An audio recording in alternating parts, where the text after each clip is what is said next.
Ал балалар үйге не берді? Табиғатқа байланысты 5 жұмбақ жазып келу. Жазып келдік па балалар? Жақсы, тамаша. Кәнеке, онда былай істейік балалар. Бірінші қатардан бір оқушы келіп жұмбақтарын жаздырсын, оны екінші қатарлар табады. Екінші қатарда оқушылар таппаса, үшінші қатарда оқушылар табады. Жақсы ма?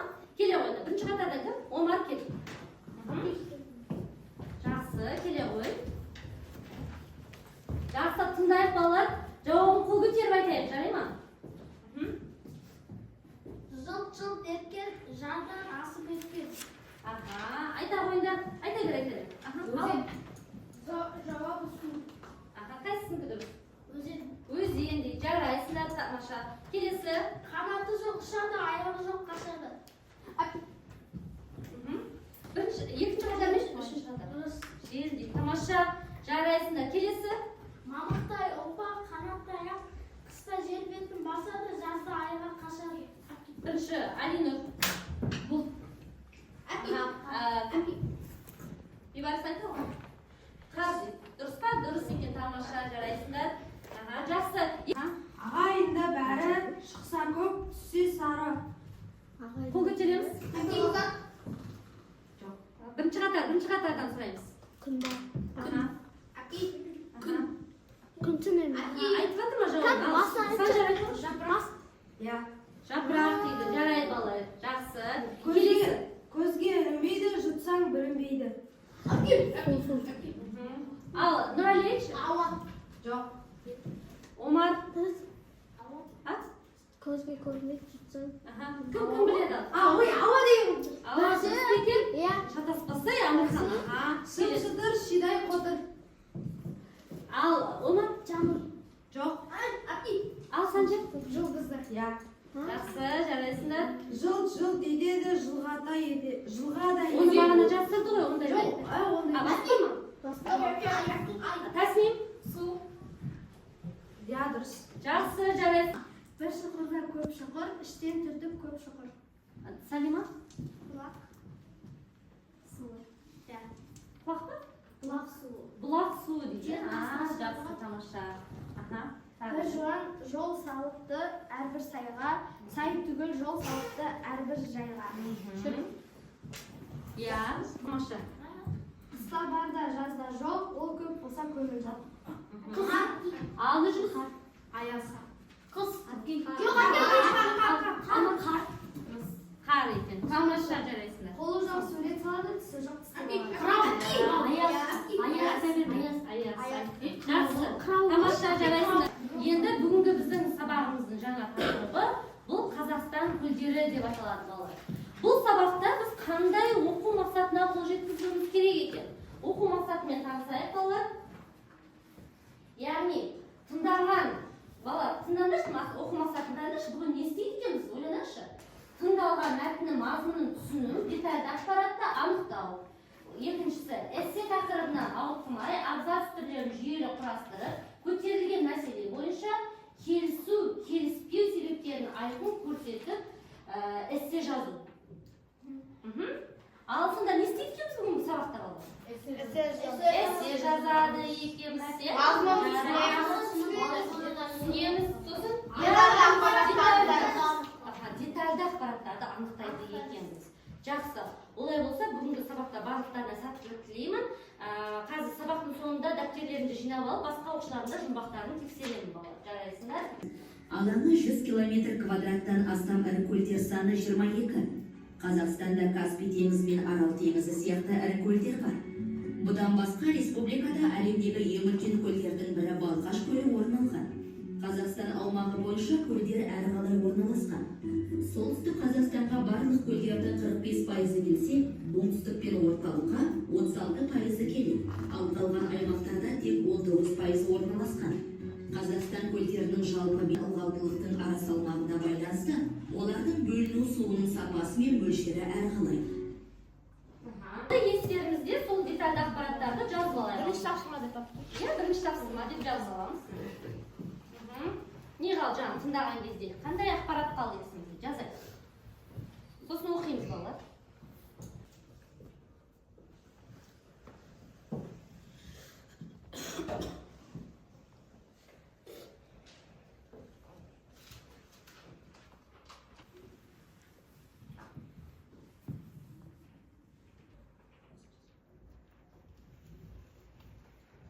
Қазақстанда 48 мыңнан астам көл бар.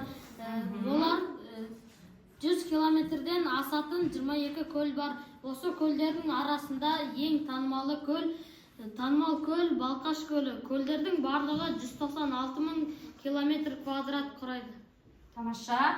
48.262 көл бар. Және де Қазақстанда Каспий, Арал теңіз сияқты теңіздер бар. Және әлемде ең үлкен ірі көл болып саналатын Балқаш көлі бар. Қазақстанда көлдер өтетін жағы солтүстікте 45%, оңтүстік және Орта Азияда 36%, ол басқа жерлерде 19%. Я, Дана. Эссе. Кіріспе бөлім. Дұрыс айтады Санжар. Сосын негізгі бөлім және қорытынды бөлім. Не оқып береді бірінші сөйлемді? Райлана келді. Жылдан тақтаға шығамыз. Кес. Бірінші кіріспе бөлім бала. Бізде тақырып бала. Тақырып. Бірінші тақырыпты оқи ғой. Қазақстан көлдерінің экологиясы жоғары деңгейде. Бұл тақырыппен адам кейде келіседі, кейде келіспейді. Сондықтан да ол тақырыпқа біз эссе жаза аламыз ба, сондай жаза алады екен. Енді бірінші кіріспе бөлімін оқи ғой. Қазақстанда мыңдаған көлдер бар.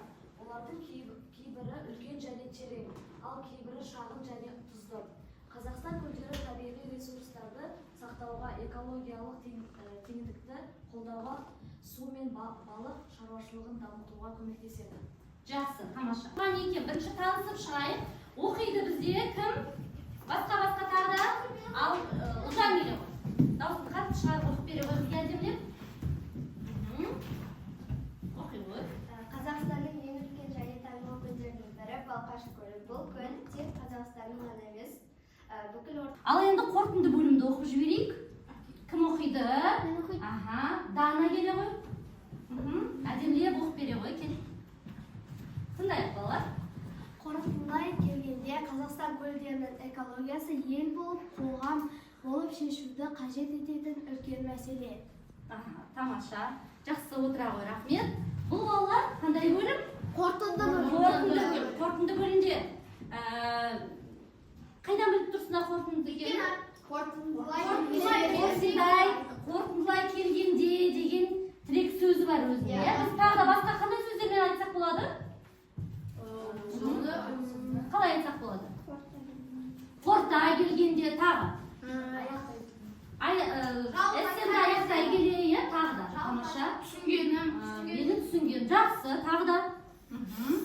Яғни қорытынды сөздер балалар, сонымен қатар бір сөйлеммен қорытындылаған екен, Енді балалар қарап тұрсаңдар, эссенің көлеміне қараңдаршы. Қайсысы көлемі ең көп екен? Негізгі бөлім көп екен. Одан кейін? Кіріспе. Одан кейін бар? Қорытынды балалар. Көрінді ме? Қорытындыда бізде артық сөздің қажеті жоқ. Мына нәрселерді қайтадан қайталаудың қажеті жоқ қорытындыда. Жарай ма? Жақсы, осы нәрселерді біз есте сақтап, келесі жолы эссе жазуда пайдаланамыз. Келесі балалар бізде екінші тапсырмаға қараймыз. Берілген қима қағаздарына жазылған сөйлемдерді ретімен қойып, мәтін құрастырыңдар. Бұл балалар бізде топтық жұмыс болады. Әр топқа мен қима қағаздар беремін, содан мәтінді құрастырамыз. Біз қазір, жақсы ма? Кітаптарымды, дәптерлерімді жауып шетке қоятындаршы. Шетке қоятындар. Мына қатардағы оқушылар келді, мына жерге келіңдер де құрастыра қойды. Мына қатардағы оқушылар келді, мына жерге келді, бағыттар. Келе қойды. Бейбарыстар жаққа келді, құрастырды. Мәтінді балалар құрылымы бойынша кіріспе, негізгі, қорытынды бәрін үйлестіріп жатамыз. Келе қойды. Құрастырып алайық.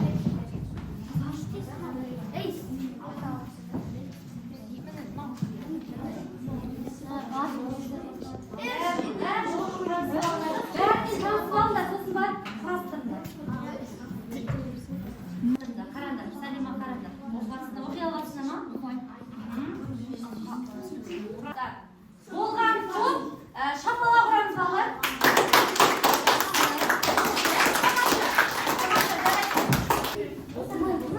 Оқулығымызды ашамыз. Осы мәтін біздің оқулығымызда бар екен балалар. Ашайық та қарап шығайық. Тексеріңдер. Қате болды ма? Не шешпеді екен?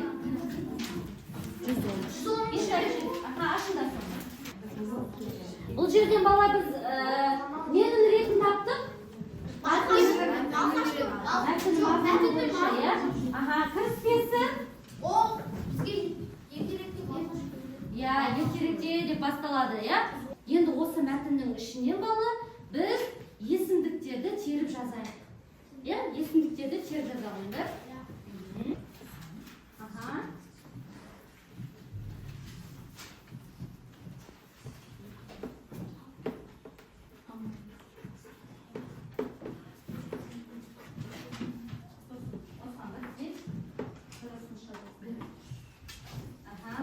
Тағы бар ма? Қандай есімдіктер содан деген жазған жоқ па? Жаза қойды. Кім жазған? Аха, тәсілім Ал дегенде бар. Соларды да жазамыз. Мен деген жоқ қой, мен деген. Мен деген қалып кетті ма? Бар ма? Ол жерде көмектесемін дейді. Сосын мен деген шылау бар ғой балам. Оны жатамыз. Ол шылау, иә? Жақсы балалар. Енді қазір балалар кері байланыс бере ойнаған сабақ бойынша мұғалімге бір тілек және бір ұсыныс тәржім бере қойдан жылдам. Сосын дәптерімізді өткіземіз маған балалар. Дәптерлерді өткізіп бір тілек, бір ұсыныс жаза қойды. Берем. Маған беріп кетеміз балалар. Балалар, үйге тапсырма 6-ны алайық, иә? 6-ны